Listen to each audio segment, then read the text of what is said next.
Assalamualaikum warahmatullahi wabarakatuh.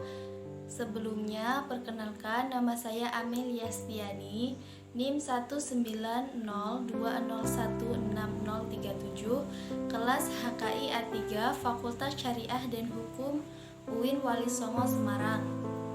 Di sini saya akan sedikit membahas tentang sejarah pembentukan Undang-Undang Dasar 1945, di mana sejarah pembentukan Undang-Undang Dasar 1945 itu bermula ketika BPUPKI atau Badan Penyelidik Usaha Persiapan Kemerdekaan Indonesia, di mana badan tersebut adalah badan yang menyusun Undang-Undang Dasar 1945 melakukan sidang pertama pada tanggal 28 Mei sampai 1 Juni 1945. Di mana BPUPKI itu memiliki anggota 38 orang dan kemudian membentuk panitia 9 untuk membuat Piagam Jakarta yang dimana nantinya akan dijadikan sebagai pembukaan naskah Undang-Undang Dasar 1945. Sebelumnya, Insinyur Soekarno telah mengeluarkan gagasan tentang dasar negara yang diberi nama Pancasila. Kemudian, rancangan Undang-Undang Dasar 1945 itu dibuat pada saat sidang kedua BPUPKI, yaitu tanggal 10 sampai 17 Juli 1945. Pembukaan Undang-Undang Dasar 1945 itu sendiri disahkan oleh PPKI pada tanggal 18 Agustus 1945 dan dikukuhkan oleh Komite Nasional Indonesia Pusat pada tanggal 29 Agustus 1945. Kemudian masuk ke periode berlakunya Konstitusi RIS tahun 1949, yaitu sejak tanggal 27 Desember 1949 sampai 17 Agustus 1950. Pada masa itu, sistem yang dianut oleh negara Indonesia yaitu parlementer, di mana bentuk negara dan bentuk pemerintahannya itu federasi, yaitu negara yang di dalamnya memiliki kedaulatannya masing-masing untuk mengurus urusan kepentingan dalam negerinya sendiri-sendiri, dan hal itu merupakan perubahan dari Undang-Undang Dasar 1945 yang dimana mengamanatkan bahwa negara Indonesia adalah negara kesatuan. Kemudian masuk ke periode Undang-Undang Dasar sementara 1950, yaitu sejak tanggal 17 Agustus 1950 sampai 5 Juli 1959.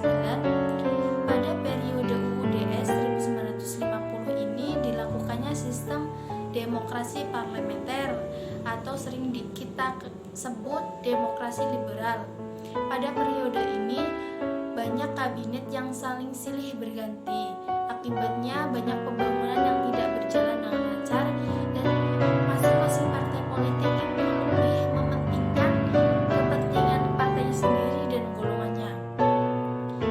Setelah kurang lebih dari 9 tahun Indonesia menggunakan UUDS 1950 ini, rakyat Indonesia baru sadar bahwa UUDS 1950 ini tidak cocok dengan jiwa Pancasila dan Undang-Undang Dasar 1945 karena beberapa aturan pokok itu yang mengatur tentang bentuk negara, bentuk pemerintahan, pembagian kekuasaan, dan sistem pemerintahan Indonesia. Kemudian mengenai hal itu, Undang-Undang 1945 diberlakukan kembali sejak tanggal 5 Juli 1959 sampai 1966. Karena situasi politik pada sidang konstituen 1959, di mana banyak saling talik ulur kepentingan partai politik sehingga gagal menghasilkan Undang-Undang Dasar baru, maka pada tanggal 5 Juli 1959 Presiden Insinyur Soekarno mengeluarkan dekret presiden yang salah satu isinya yaitu untuk memberlakukannya kembali sistem Undang-Undang Dasar 1945 untuk menggantikan UUDS 1945.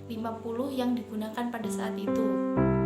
Sebenarnya pada masa itu banyak penyimpangan Undang-Undang 1945 yang diantaranya yaitu Presiden mengangkat Ketua dan Wakil MPR atau DPR dan MA, serta Wakil Ketua DPA menjadi Menteri Negara, dan MPRS menetapkan Soekarno sebagai Presiden seumur hidup. Kemudian masuk ke periode di mana Undang-Undang Dasar 1945 pada masa Orde Baru, yaitu sejak tanggal 11 Maret 1966 sampai 21 Mei 1998. Pada masa Orde Baru tahun 1966 sampai 1998 itu pemerintah menyatakan akan menggunakan Undang-Undang Dasar 1945 dan Pancasila secara murni dan konsekuen. Kemudian pada tanggal 21 Mei 1998 sampai 19 Oktober 1999 atau yang dikenal sebagai masa transisi, di mana pada masa itu Presiden Soeharto digantikan oleh B.J. Habibie. Pada saat itu pula Timor Timur atau yang sekarang kita kenal Timor Leste memisahkan diri dari NKRI.